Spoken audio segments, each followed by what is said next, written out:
Hey guys, welcome to our channel. So in this video I'm going to show you how to set up in Shopify. So in order to do this, just you have to go to products and now click on add a product. So after that, here you can complete setup, like you can add your name, title, price and everything. So just I'm typing the random name here. After that,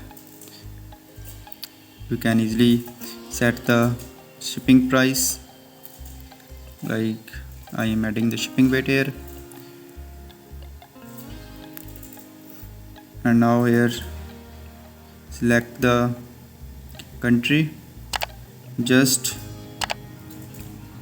after that, when you successfully add this option, just you have to add the code here. Now click on save button. So I just set up the simple shipping procedure. You can also set up the product price, discount and everything in your Shopify account.